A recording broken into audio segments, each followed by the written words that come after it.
tarde a todas, boa tarde a todas e boa tarde a todos.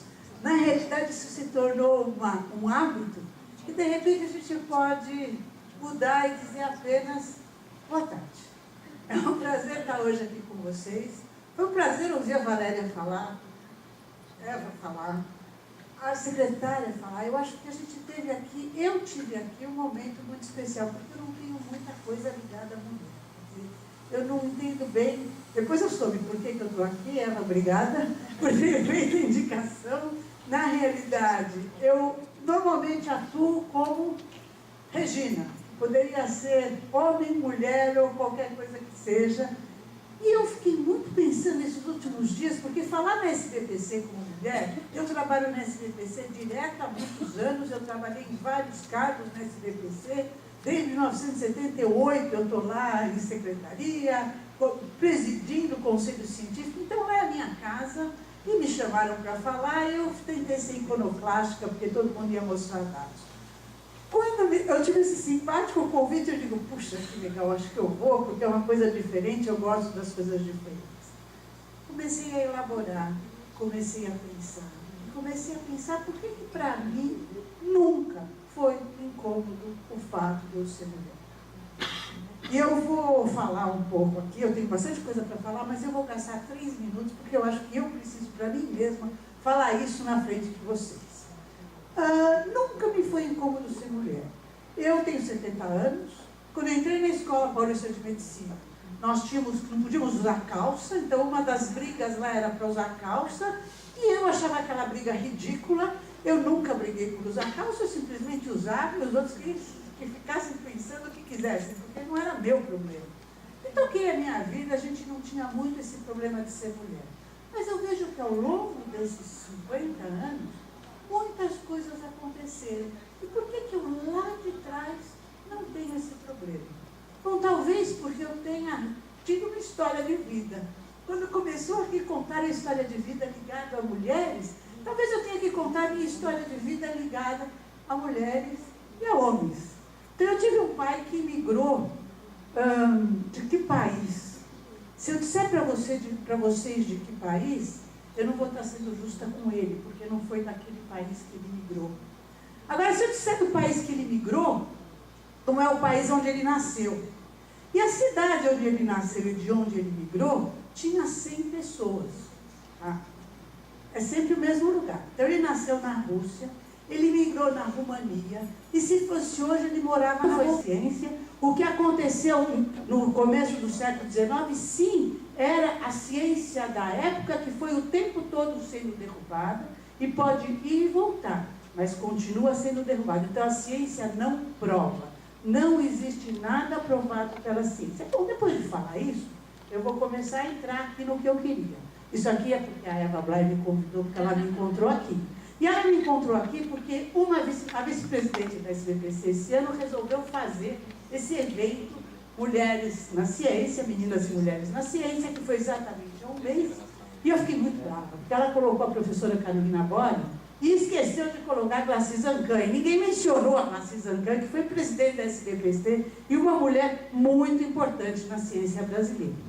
Ok, aqui está a Glacy sozinha, aqui Glacy e Carolina, eu não vou deixar de colocar. Realmente foram só 2 mulheres, até essa época, eu vou falar da Helena Nader também, que foram presidentes da SBPC, as 2 não estão mais conosco. 2 mulheres importantes, 2 mulheres fortes. Glacy era cientista, era bioquímica, Carolina era psicóloga.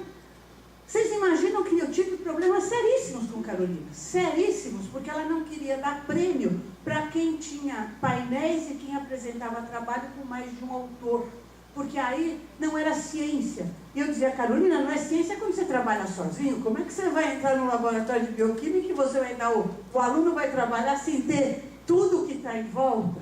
E aí foi lá que eu aprendi o que quer dizer a diversidade da ciência. Porque a Carolina era boa, só que ela queria olhar por aquele ângulo de uma ciência que ela fazia, que o aluno, para se destacar, ele já tinha que estar tendo ideias sozinho. Isso na área biológica, isso na área da física, isso é literalmente não convincente. Então foi Eva Blay que me convidou. E quando eu olho aqui, leio aqui, na sociedade do conhecimento, seja no Brasil ou em outros países, persiste uma contradição que destrói o investimento no saber. A mentalidade patriarcal. E realmente eu acho que aí nós estamos tendo uma inversão muito importante. E é essa inversão que eu quero falar com vocês. Eu sabia que se algum da promotoria viesse aqui conversar, ia ter que mostrar o que foi mostrado. Porque a violência é algo muito sério. E não vou contar caso, mas quando eu falo em delegacia de polícia, é um dos lugares que eu mais tenho confiança. Porque em 3 ocasiões na minha vida eu fui à delegacia de polícia e fui muito bem recebida. Não foi por violência de mulher, mas foi por outras preferências.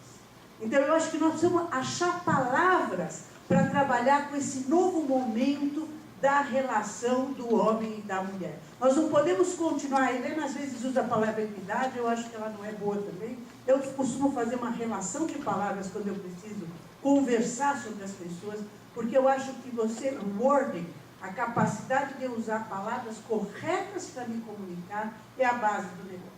Então, na realidade, eu preciso da diversidade e essa diversidade tem que me gerar oportunidades. Eu vou dar um exemplo. Vou dar um exemplo de Israel, que eu acabei de visitar em fevereiro do ano passado, já foi um ano, numa missão científica. Nós estávamos num lugar lá e alguém virou e disse assim, vocês mostrando muita tecnologia, muita coisa de ponta, todo mundo de queixo caído, e o sujeito olha para nós e diz assim, bom, vocês sabem que para Israel o céu, o controle dos céus é muito importante, porque é um país que está sujeito a invasão e tudo. Vocês sabem quem controla os céus? Como nós estávamos numa missão do governo brasileiro, eles abriram uma porta, e nós olhamos, era uma montanha de meninos e meninas, enfim, 18 anos, 19 anos, mas para a gente parecia criança, estranhos, todos autistas. Então, eles, alguns anos atrás, eu posso depois comentar como, eles descobriram que a criança, todos nós sabemos, a criança autista tem um poder de concentração muito maior que qualquer pessoa. São essas pessoas que são alistadas no exército e só ficam em salas olhando o monitor e eles detectam alterações de monitores antes dos equipamentos eletrônicos. São eles que apertam e eles não cometem erros. Então, foi dado a ele o direito de ser diverso, eles são considerados autistas, eles fazem um treinamento no exército como autistas, é um batalhão de autistas, e eles são indispensáveis. E a partir que isso aconteceu, eles passaram a ter um emprego, eles passaram a ter reconhecimento na família, reconhecimento na sociedade. Isso, eu saí de lá maravilhada. Eu pensei, gente, eu tenho uma amiga que tem um filho autista, eu sei o que é aquilo. Eu saí de lá maravilhada. Eu disse, imagina a mãe que tem um filho autista, o filho pega um ônibus e vai embora para o serviço e fica lá o dia todo e vai arranjar um emprego para o resto da vida. Isso para mim é diversidade. E na realidade, então, na igualdade, a gente tem um indivíduo, a gente tem um coletivo, e esse coletivo não é muito criativo, porque nós estamos igualando todo mundo.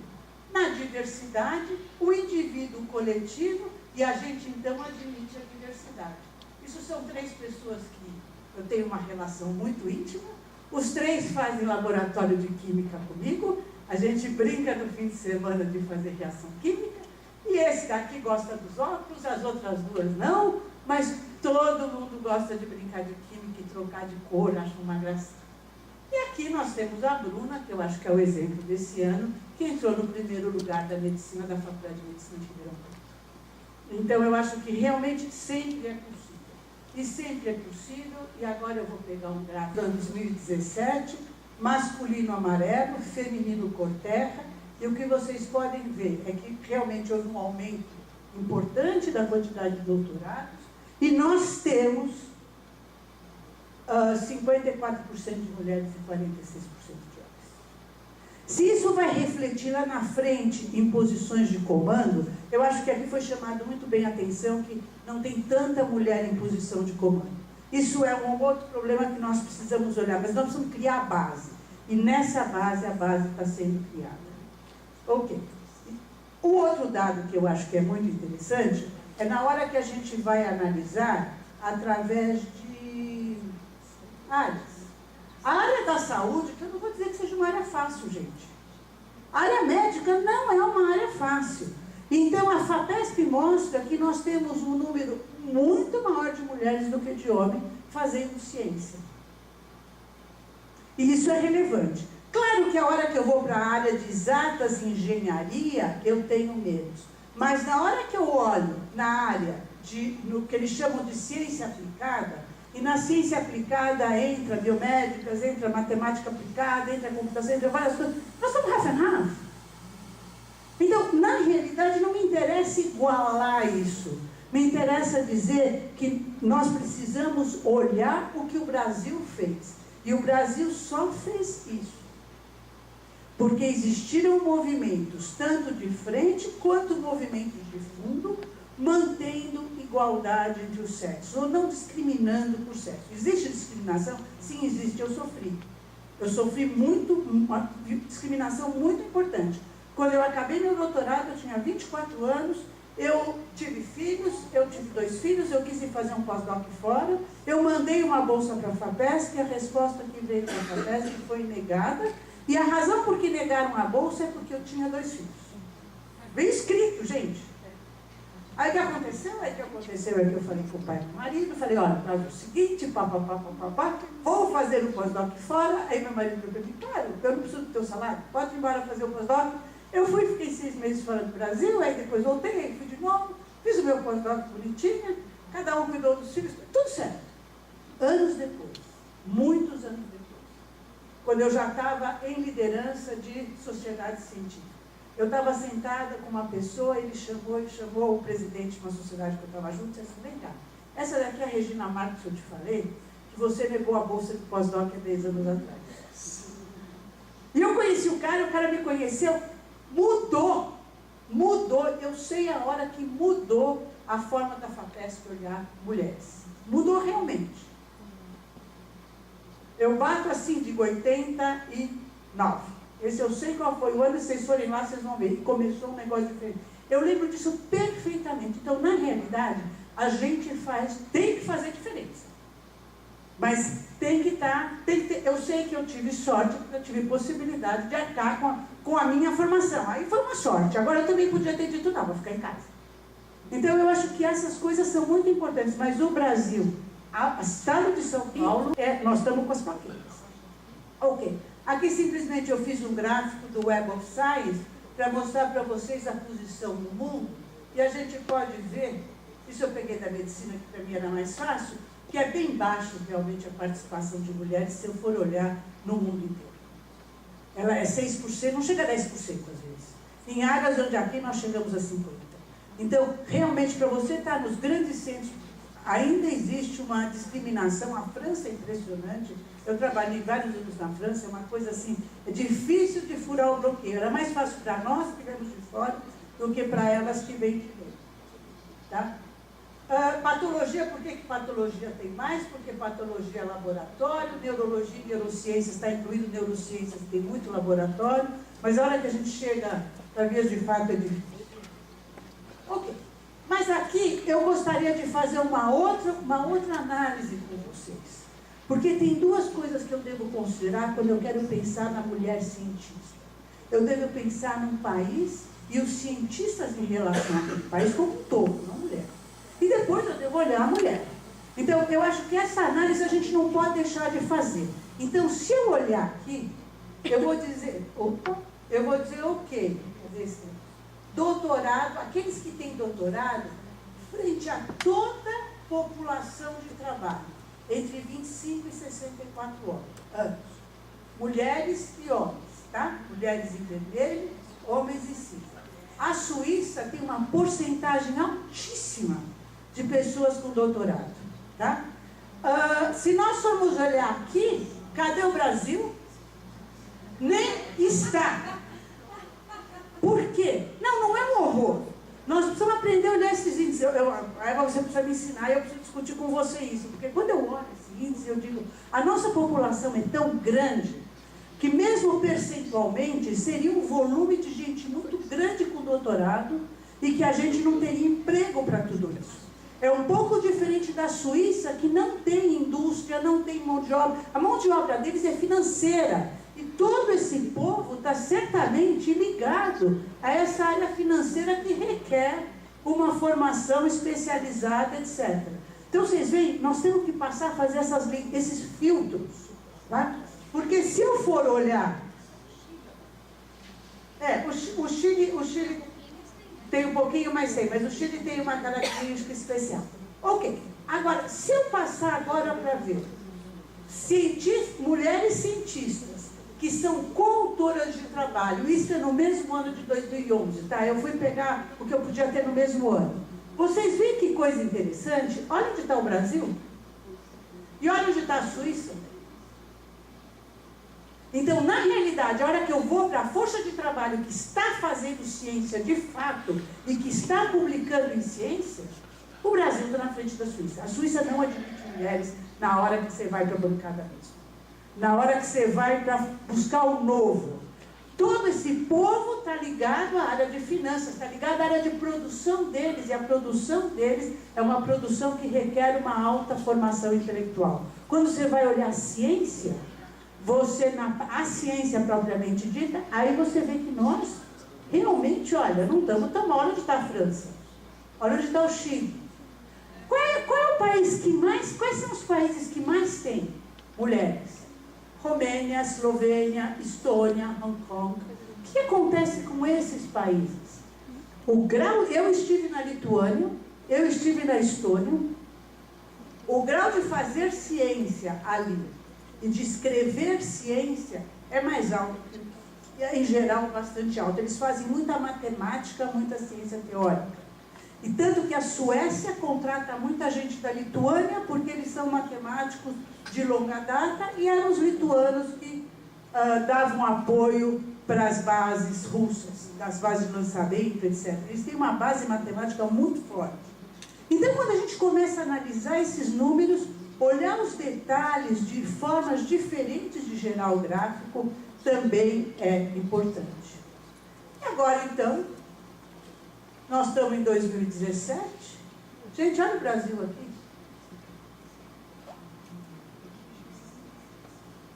Mulheres graduadas e pós-graduadas. Olha o Brasil aqui. Por favor, isso é o The Economist.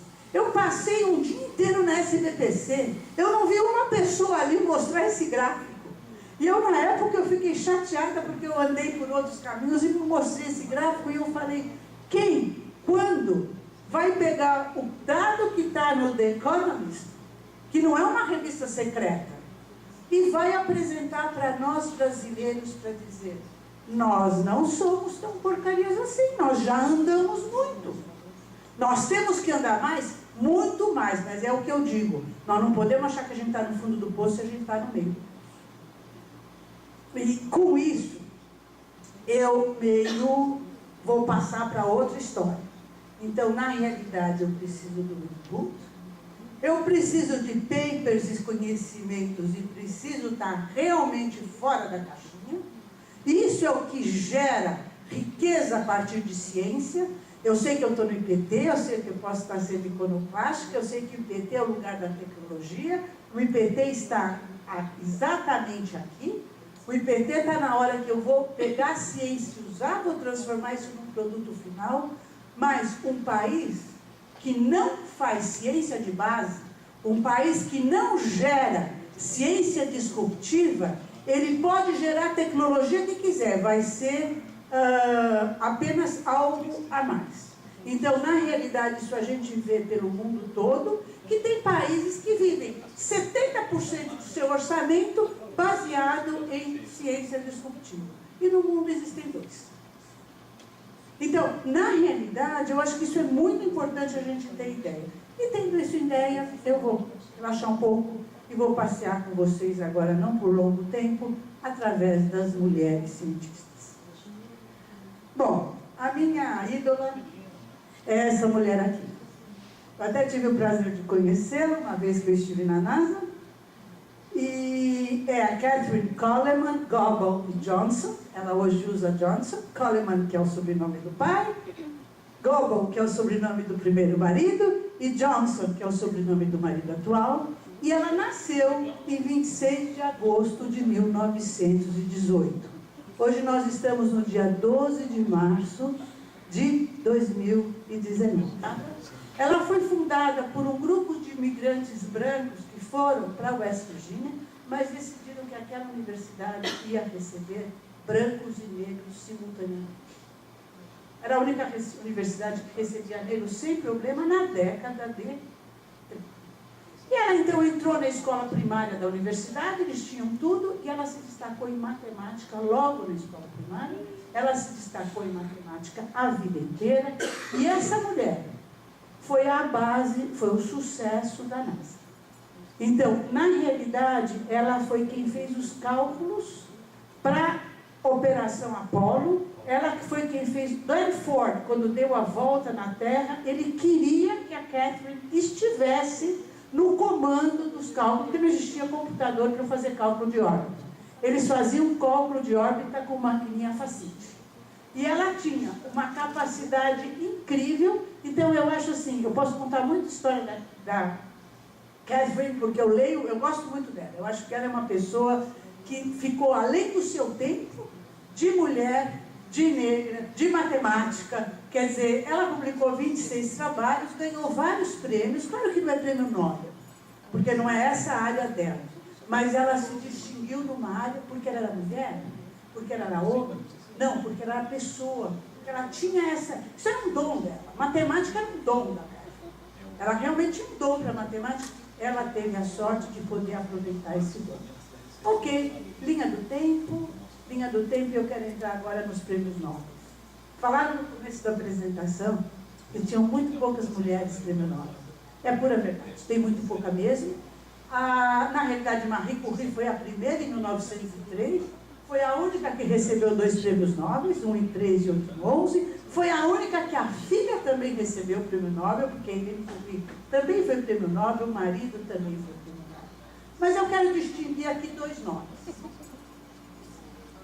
Um deles é a Rosalind Sussman Yalow, Yalow é o nome de casado, que ganhou o prêmio Nobel em 77. Ela queria ser física. Só que a família achou que ia ser melhor ela ir para a escola primária, ser uma professora primária.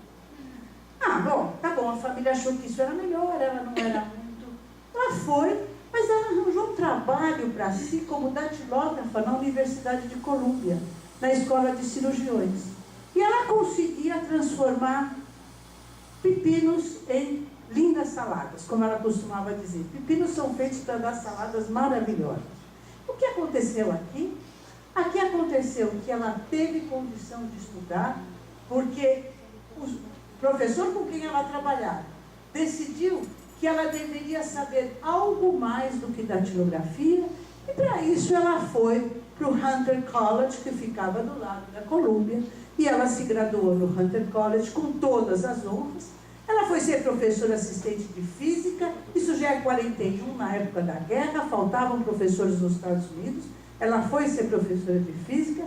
Em 43 ela casa, tem 2 filhos, mas o marido apoia o estudo dela. Ela faz PhD em 45, e com isso ela toca uma carreira toda ligada com relação entre física, química, novos ensaios, e é ela que faz, então. Eu estava animada com a carreira de física. Bom, é ela que faz, então, a melhoria dos ensaios de detecção de proteína e faz o radioensaio, que foi um avanço do ponto de vista médico muito grande.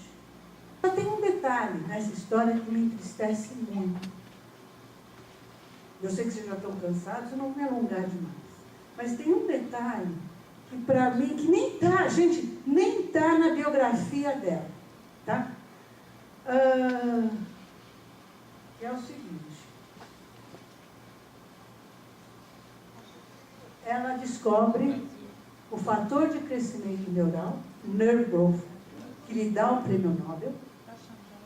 Ela faz uma série de experimentos, vocês sabem aonde? No laboratório da professora Herta Mayer, que eu também garanto que nenhum de vocês ouviu falar, certo? Alguém já ouviu falar da Herta? Não? Não. Então, a Herta Mayer foi professora da FRJ por muitos anos. Ela abrigou a Rita. Quando acabou a guerra, a Rita veio para o Brasil. Trabalhou no laboratório na UFRJ, só que o Brasil não quis lhe dar a nacionalidade, não quis lhe dar a permanência.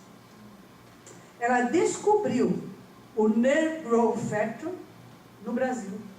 Ela fez os primeiros experimentos no Brasil. E é isso que lhe deu o prêmio Nobel. E essa fotografia aqui foi tirada num microscópio na UFRJ. No lugar, tá bom, se arranjou, era muito estranho ter no SBPC um cabeleireiro, mas a Rita precisava disso. E a professora Rita Levi-Montalcini ganhou o prêmio Nobel com experimentos feitos. Isso não é nem conhecido, nem reconhecido, nem nada. E não precisa ser, porque na realidade ela completa tudo isso nos Estados Unidos, quando ela vai para os Estados Unidos, e ela então vai ser professora da Universidade de Washington, junto com o Victor Angulo, que lhe deu toda a atenção dele. E aí eu ponho mais 3 flechinhas, porque ela, quando chega em 52, ela resolve voltar à Itália. Não, ela fica na Itália e nos Estados Unidos, e ela abre um importante laboratório de neurociências em Roma. E os 2 laboratórios correm paralelos, cada um meio do seu jeito, os 2 fazem alta produção. E em 2001, ela é designada senadora vitalícia da República, depois que ela ganhou o prêmio Nobel. O que ela faz com o prêmio Nobel? O que ela fez com o prêmio Nobel que ela ganhou? Eu acho que isso é um exemplo extremamente importante. Ela sempre destinou aos modestos todos os recursos que ela recebe.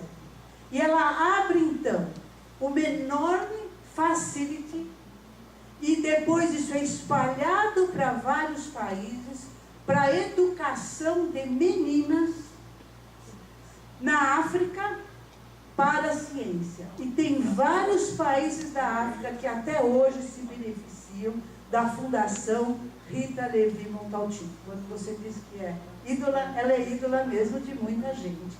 E quando morre Rita Levi-Montalcini, você vai ter várias manifestações ao redor do mundo e muitas na África. Então eu acho que aqui não é só uma questão de gênero, é uma questão de saber aonde eu devo ir se eu for um cidadão do mundo. Quer dizer, em sendo cidadão, nós no Brasil não temos muito problema, porque a gente tem onde achar o que fazer ao longo do país. Mas ela foi buscar na África, que está do lado da Itália, algum lugar para aplicar, e dessa forma ela diminui a evasão escolar e tem um alto grau de meninas, de professoras e hoje de pesquisadoras, mulheres na África, em vários países que foram formadas pela fundação da Rita Levi-Montalcini. Eu acho que isso é importante, porque é importante a gente fazer as conexões. Quer dizer, eu acho que são conexões importantes para se dizer, ok, precisa focar na mulher, precisa focar onde nós podemos conseguir alavancar. Depois ver o que acontece. Ok, eu vou terminando por aqui. Vocês me desculpem, eu gostaria de ter terminado com uma outra coisa, eu tinha mais alguns slides, mas eu acho que todas, isso daqui tem alguma coisa a ver com mulher, tem alguma coisa a ver com ciência, então eu acho que hoje é um dia que todos nós vamos ter que lembrar. Para mim é um dia muito triste, porque na realidade a Nazim Sotal, ou Sodê, como eles falam, da Pérsia, Irã, lutou muito, e vem lutando há muito tempo pelas mulheres na ciência, pelas mulheres em geral, e hoje ela foi condenada a 38 anos de cadeia e a 148 chibatadas. Como eu acompanho de perto e fiz parte de várias manifestações ligadas ao que está acontecendo Foi hoje de madrugada, é porque o dia lá começa antes. Então, hoje era um grupo de mulheres que estava tudo na rede, e eu vou ter que acabar com isso, vocês me desculpem, porque eu acho que é extremamente importante a gente saber que tudo isso que nós mostramos e nós falamos de evolução está acontecendo no nosso mundo. Está acontecendo no lado ocidental. Está acontecendo em alguns lugares. Eu tive uma experiência bastante, que eu quero dividir com vocês, bastante, no lado importante, do outro lado estranha, no Japão, através do Instituto de Estudos Avançados da USP, que pode ter altos e baixos, mas que a mulher, as gerações são marcadas pela mulher, é a mulher que manda na casa, é a mulher que faz negócios. Então, eu cheguei lá, eu me deparei numa situação onde realmente a mulher estava no outro patamar. Dentro da universidade, dentro das situações. E para mim, aí eu comecei a ver que várias culturas orientais, esse problema existe. Se a gente vai para as culturas, a cultura persa é uma cultura única. Por que eu tenho um envolvimento enorme com isso? Eu tenho uma prima que é casada com um primo meu, ela é persa, então ela saiu da Pérsia, então ela tem raízes no Irã, Irã é persa, e eles acompanham até hoje, ela acompanha colegas que foram colegas dela de escola, que não saíram da Pérsia, porque não precisaram sair, ficaram no Irã, e sofreram todo esse padrão de perseguição que a mulher sofreu. Eu nunca falo muito disso, mas hoje realmente, vocês me desculpem, não dá para não deixar de falar, porque realmente a gente vê uma mulher que lutou e luta de uma forma extremamente positiva pelos direitos. Ela é uma advogada que realmente 148 chicotadas é o que ela vai levar amanhã. O mundo todo está se manifestando. Eu não vi isso em nenhum site português. Então eu estou muito chocada, porque realmente eu não entendo por que o Brasil deixa esse tipo de coisa acontecer sem a gente se manifestar. Claro que tem muitos brasileiros que se manifestam. Eu até quando me manifestei em português e em inglês, porque eu achei que eu devia escrever, para que não entenda, eu devia escrever em português, entendeu? Mas eu acho que é muito importante apoios, etc., e ver se consegue reverter essa situação. Porque é uma situação que é absurda. E com isso, gente, eu queria acabar fazendo elegias e elogios, mas hoje não dá. Eu vou deixar acabar numa tela escura, porque eu vou dizer para vocês o seguinte: eu queria mostrar realmente nós brasileiros estamos andando, e muito bem. Pode ser melhor? Muito melhor. Eu posso pôr todo esse discurso que eu fiz, eu posso pôr ao contrário, mas não quero. Porque eu fiquei na SBPC o dia inteiro e eu só escutei discursos ao contrário. A não ser, só escutei discursos ao contrário. Então, na realidade, a não ser de uma pessoa, que agora eu não estou lembrando o nome, que era do interior de São Paulo, de Jaú, que é uma professora negra e que ela tem um trabalho maravilhoso junto na Franca. Eu não estou lembrando o nome dela. Júlia. Perfeito. Ela um trabalho assim fora de série que eu deveria ter colocado aqui, mas vai ficar para todo mundo meio olhar, porque está no site da SBPC, quando foi comemorado Mulher e Ciência. Eu gosto de deixar uma lição para casa, porque as pessoas vão lá e podem ter o gosto de ver o que essa Júlia fez em Franca, gerando todo um potencial de trabalho para mulheres e homens, etc., mas é uma coisa impressionante. Então, eu queria pôr aquilo hoje, mas eu achei que eu ia terminar hoje nessa aula, porque realmente essa história é bastante grave, e eu queria fazer uma denúncia aqui dentro, para o Brasil, que nós precisamos tomar conhecimento disso, e pelo menos gerar uma onda brasileira, né? Porque nós somos tantos brasileiros. Gente, muito obrigada pelo convite. Eu não agradeci no começo, eu agradeço no fim. Eu acho que foi uma honra para mim estar aqui